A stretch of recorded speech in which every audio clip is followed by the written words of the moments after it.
شریعت محمدی دے دوسرے امام مالک نے حدیث کی کتاب سب تو پہلو لکھی. اس امام دی پیا گل کرنا جن نے حدیث دی کتاب پہلو لکھی. دے کول بادشاہ وقت خلیفہ ابو جعفر منصور آیا سی. مسجد نبوی شریف مناظرہ کرن لگا امام مالک دے نال. خلیفہ بادشاہ وقت کیونکہ اس ویلے دے بادشاہ حضور دا دین جاندے سن. آخر جڑا امام مالک نال مناظرہ کرنا آیا بیٹھا کوئی تھوڑا بندہ ہونا. امام دے وقت دے امام نال مناظرہ ہونے والے انگلش آتی ہے تے گانے آتے نے تو اس ویلے والوں کی آتا سی حضور دا دین آتا سی.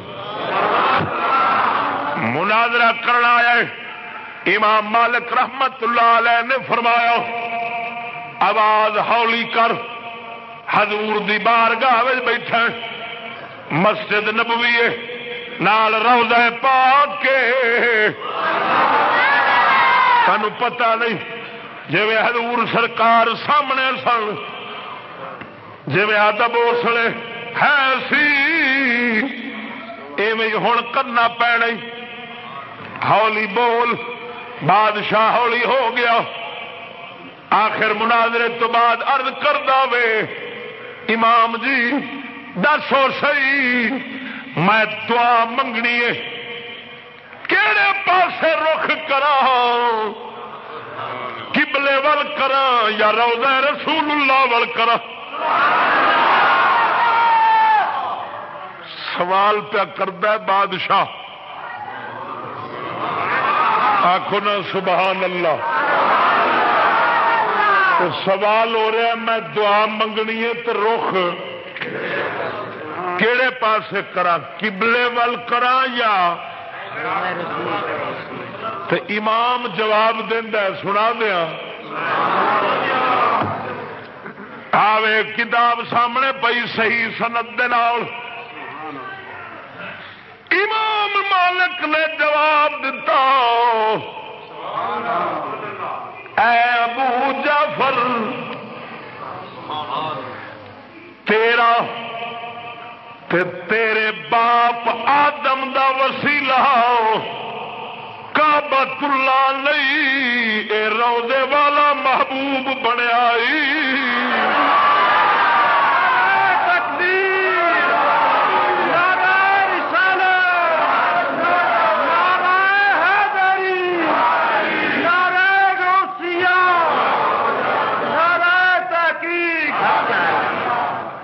توجہ نہیں کی تھی وسیلہ کیویں قیامت نو بھی فرمایا اے وسیلہ ہون گے تیرا بھی تیرے باپ آدم دا بھی. جدو اللہ نے توبہ قبول کیتی سی اس ویلے بھی وسیلہ کون بنے سن. آخنا سبحان اللہ. حال کعبہ شریف کعبے شریف دا وسیلہ نہیں سی پیش کیتا اللہ دی بارگاہ وچ محبوب خدا دا وسیلہ پیش کیتا سی. اور غور فرما ایک نبی اور